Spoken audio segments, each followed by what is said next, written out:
Hi, I'm Dane from Marco Boats. I'm here with our first 650 Evolution. Customers coming to pick it up shortly, so we thought we'd take the opportunity to give you guys a walkthrough of it before it goes. So like I say, this is our 650 Evolution, new hull design, and first of new model for this size. So we thought we'd, talk you over a few features of what we've done differently on this one from the old 650s. So first thing you probably notice is big high sides for a 6.5 metre boat. We've done that because we've lifted the floor line up a little bit. That's enabled us to get the fuel tank volumes in this up to 360 litres if you have no underfloor storage, or 280 litres of fuel if you have the front storage. And the front storage is big enough to take a dive bottle lengthwise, so you fit 2, maybe 3 dive bottles in the underfloor storage locker if you option to do that. We're an 800mm high gunnel, and having a floor line up like this is a little bit different to some manufacturers that run the floors into the bottoms of the boat. This takes a little more time to fabricate, so I guess on the whole cost it is more expensive to do. But we find that it helps with the rigidity of the hull, especially if you hit away hard. You can get that shuttering going through the hardtop, I guess, because some of that is coming back to the way that your gun line is supported.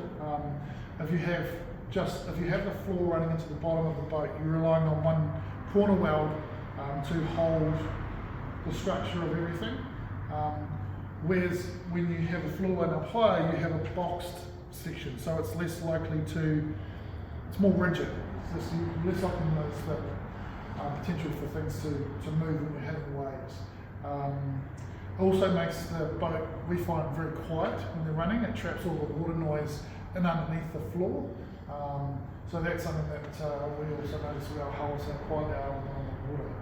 So a little bit harder to do, and you have to be very particular about how the floor is trimmed in, because if it's not a nice neat curve, you get sucks in the hull. But if you come over here and just look down the side, you can see where the floor weld line is, and you can see how straight that is. So this here, we do have a few guys ask us if we can grind that off. We don't, because if we were to take that off, it's probably the millimetre of thickness of the side skin that you're going to take out of this material, which is going to weaken it. But what it also does is shows you that we have no bog in our boats. If it was any bog, you wouldn't see that line, and it's all the way out the side of the boat. So yeah, we have maybe a tiny little bit around these corners and things just to tidy up where grind marks are, but if there was any bog in the boat at all, you wouldn't be able to see that weld line that runs right through the side of the boat. So we try to keep that to absolute bare minimum, as it is something that can cause oxidation issues and stuff through the life of the boat.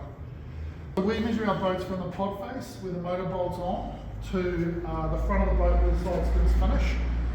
And that, in this particular model, I think is about 6.58 metres, which gives us an overall length of somewhere around 7.1 on the 650 model. Again, that's a little bit different to see how some other guys do it, where they'll measure, give you an overall length. So I guess anytime you're looking at models on websites, make sure you're comparing apples with apples. This is full 2.5 metre wide boat with a 1920mm inside gunnel measurement and an 800mm high gunwale height. As far as the transom on the new boats go, we used to have a bit of a cutout in front of the engine for clearance. We've kind of moved the transom forward a little bit, moved the engine pod back a little bit to create the engine clearance without having to have that cut out. We found that sometimes when we were backing up on fish with the engine cut out, it would hold some water in there. Not lots, but always room for improvement. And the other thing is, it's allowed us to have batteries now located, one more centrally and one off to the other side, which helps the boat to sit more level on the water. So you do get comments about how boats are loaded onto trailers, and typically if your boat doesn't sit dead level on the water with no one in it, then it will tend to go the way that when you're loading onto a multi-role or trailer, it will tend to slip the way that is the low side. So they frequently go across to the left-hand side because you've got your battery weight on your starboard side. So by giving ourselves the option to be able to locate batteries in different positions in the new transom, we can try and get the boats a bit more level on the water, which can help with getting the boat straighter on the trailers. Also, centre curve, like I said, it sheds water very well if you are backing up on fish. And then also we have a water line is somewhere about here. So our boarding platforms, we like to run them nice and high. If you want to come out and fish off the transom or go for a whiz on the transom, if you're overnighting or just need to during the day, then you can do that without getting wet feet. So yeah, and also, you know, again, backing up on fish, you haven't got the wings in the side that kind of tend to act like a loader bucket with scooping water up onto the transom, and you get a little bit more freeboard in here before you do start taking water on the transom when you're backing up on fish. One of the other new features that we've done in the new models, you can see where the rigging for the engine comes down and through the front of the pod. So when the engine is trimmed down, there's clearance all the way around the transom. There's no hoses, there's no pods, there's no hoses, no cables, any of that sort of stuff to trip you up to make easier access across to the both sides of the boarding platform. Right, so I think that's probably most of what I can run you through from the outside. We'll jump in now and have a look on the inside of it. So we're just up walking towards the front of the boat now. You can see in our evolution model that we run whole point, quite a big wide walkway. We run a 750mm high bow rail on these, but again, that's customizable. If you want to go higher or lower, we can do that. One of the things that we do a little bit different than other, traditional walkarounds is we don't have the recess in the walkaround. There is a bit more cost involved in recessing it, material and labour wise, but we like to keep it flat for a couple of different reasons. If we were to recess it down, then we would have to have an edge here, which would mean that our walkaround is skinnier than what we're doing with this. So to have a similar size, we would, to this walkaround, we would have to narrow the cabin up. So this enables us to have a nice big wide walkaround, and also you maintain headroom or cabin space inside the bunks. You don't have the walkway hanging down inside the bunks that can maybe feel potentially a little bit claustrophobic. And also, these won't hold water on the nose of the boat if you're in a breaking wave situation like crossing a bar. If you have a big recess and you've got a big cavity, a big space in the front of the boat, it's not hard to get half a ton or a ton of water on the front of the boat quite quickly, which can be quite a dangerous situation. The other thing too is that you can get your foot out over the side, which means you can really make use of where the bow rail is, get some thigh support to support yourself to cast, lures and fish or whatever you want to do. If your foot was stuck in a little bit on the walk around, then it makes it just a little bit harder to try and get out to support yourself to lean. So, we like our flat setup like this. We think it works really well, and really happy with the feedback that we've had from this setup so far. If you come around to the front of the boat, so you can see here we've got a min coder on the bow. We've set it up, we like to set them up where we can on the centre line of the boat. The min coder just doesn't have to work anywhere near as hard when it's on centre line as opposed to being off to the shoulder. When you have a min coder off to or any electric motor off to the side of off to the shoulder of the boat, then it's always trying to pull the boat diagonally through the water. So, if you've got it on the left and on the port side of your boat, the min coder is always trying to power off to the port side, while the boat's always trying to pull you in a starboard direction. If the power on the electric motor backs off, then the boat's going to want to coast in the opposite direction to where you're trying to spotlight. So by having the min coder on the centre line, letting the boat hang directly behind it, it's more accurate. It doesn't have to work as hard to stay in the position it wants to, and we find that we're getting a lot longer run time off of the battery charge, just due to the fact that the min coder is not having to run anywhere near as much or as hard to keep the boat spot locked in position. Comes with some challenges, obviously. We need to get an anchor, through around that somehow. In this case, we've done it by it actually mounts and launches from in underneath the fairlead, and then we've put a drum winch into the anchor locker here. When the anchor locker is open, you do have line of sight from the driving position to be able to see the chain coming up and the anchor coming up into position, so you know when to slow down as it's coming through. Like I say, it works quite well, but certainly you're getting a much longer run time from the min coder from the bit of extra effort that we're putting in and around the anchoring system and the way it's mounted. We have a small cabin upstand around here. It's not too big. Definitely with some non-slip on here. There's nothing stopping you from being able to fish off of that area as well. But just lifting that up a little bit maintains our headroom inside the cabin. so you're not kind of having to sit in there hunched over if you're getting prepared to go for a sleep for the night, or just getting in and out of gear bags and storage and things like that. So now we'll go and have a look down inside the cockpit of the boat. Okay, so we're in the cockpit of the 650 Evolution. I'll show you around a few features that we've built into these boats. We'll start with the U-deck flooring. Our design that we've sort of come up with, that we try to follow across our models. We do that to break the pattern down into sizes that fit on sheets, but also if you damage a particular area, we can replace it a part at a time. Scales on the floor for measuring fish. It's lovely to stand on, especially if you don't have shoes while you're fishing for the day. We've done pop-up cleats in this boat due to the fact that it's a walk-around, but frequently we'll do welded on aluminium cleats.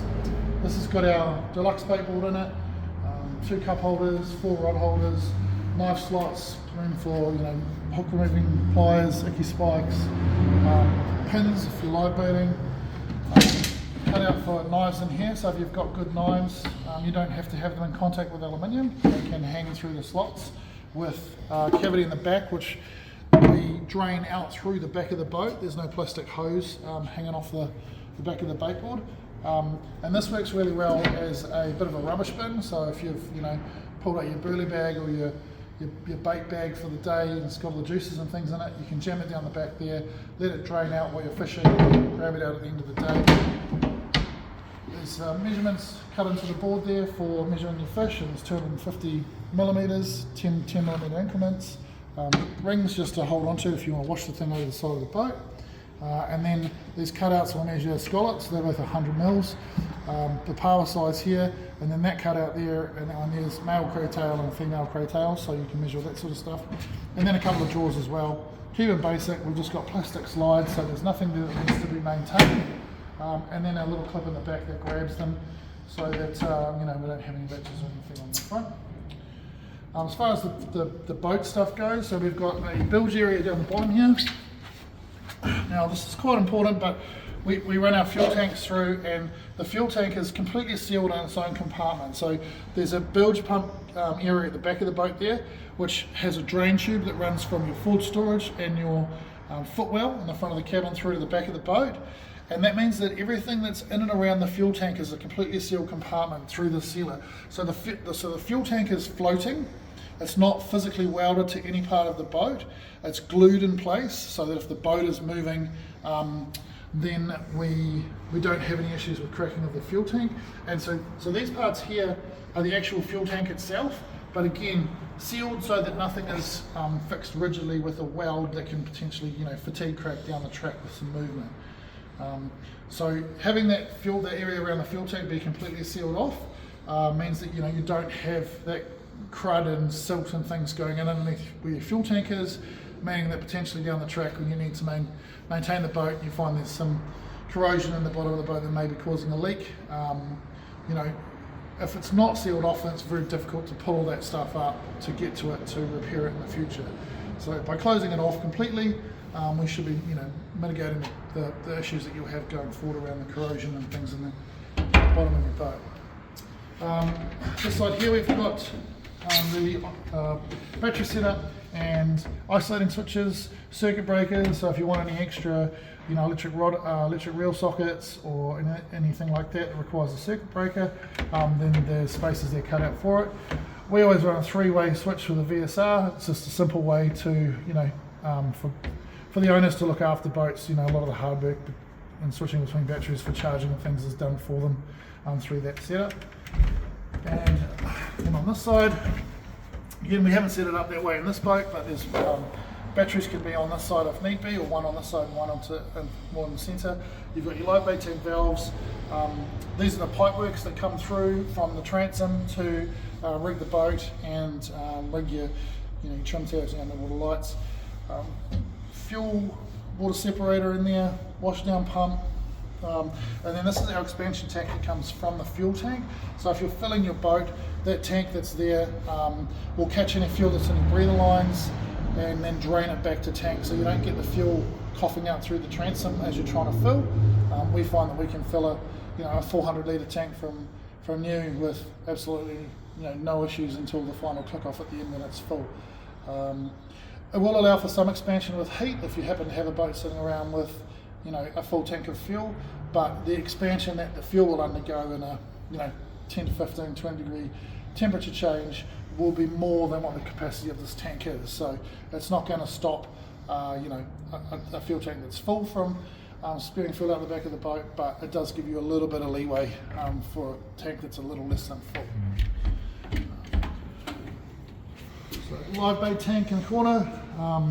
It's all sealed from the front face so that the water, any water in the cockpit, can run around that into the bilge area. Hidden hinges, curved corners inside it. Drain, it's got fall in the bottom of the tank to drain to the back of the tank, and then that goes, the water in the tank runs out the back of the boat, not into the bilge area, so your fish scales and dirt and grime and things that are in there don't end up clogging up your bilge pumps. So here we are in the cabin of our 650 Evolution model. As you can see, for a walk around, it's still got plenty of cabin room. There's still plenty of room between the seats, so you know, heaps of room inside for a 6.5 metre boat.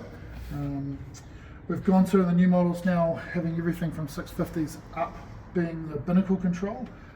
We find that they just give us the option to mount things like trim tabs and windscreen wipers a little bit closer to hand, and you don't end up with the, you know, the side mount remote kind of pinching your knee between the steering wheel and the remote. The new dashes are set up. This is a 13-inch Apex unit. I think they'll take up to a 19-inch screen. Switches on a close to horizontal face, which makes them a little bit easier to read, but still room for, you know, if you needed to move engine gauges, separate switches, anchor switches, any of that type of thing. Got USB and 12-volt plugs inside of the dash there too. Sometimes we can, you know, add extra ones in the back of the binnacle control there for guys that want to be able to charge their phone next to where they're sitting. This boat is more of a day boat, so it hasn't been an option with our folding log dashes, but we do that a lot. The bunk length in this is something around sort of 16 to 1700 millimeters, and over 2 meters wide. But you know, if you specifically wanted to do that overnighting and want the longer bunk, we can make this lower section of the dash fold down, and then that takes the bunk length out to over 2 meters. This one here, customs option it with a folding rear seat, just to maintain a bit of storage, cockpit space. That can easily be deployed for another seat if you need it. There's also option with some drawer storage, and then some storage underneath as well. Standard Marco bolster seats come with all of our boats from 6 metre from 550 up, on swivels and sliders, and yeah, dash with a glove box on this side, which is again standard in this in the model, and cup holders along with your handrail for the passenger to grab a hold of. Overhead area for a VHF or a stereo, keep that out of your way. All glass windscreens, sliding side windows, bit of airflow, and then down and through to the front. You can see by not recessing in the walkarounds that we've still got pretty much the same bunk space as what we have in the Southwester models, still with a little bit of side shelf storage, but pretty much the same type of space that the full Southwester models have. So yeah, so that is a bit of a walkthrough tour of our 650 Evolution. If you're interested in any pricing or have any questions, feel free to get in touch with me, Dane at marcoboats.co.nz. That's D-A-Y-N-E, Dane at marcoboats.co.nz. Thanks for watching.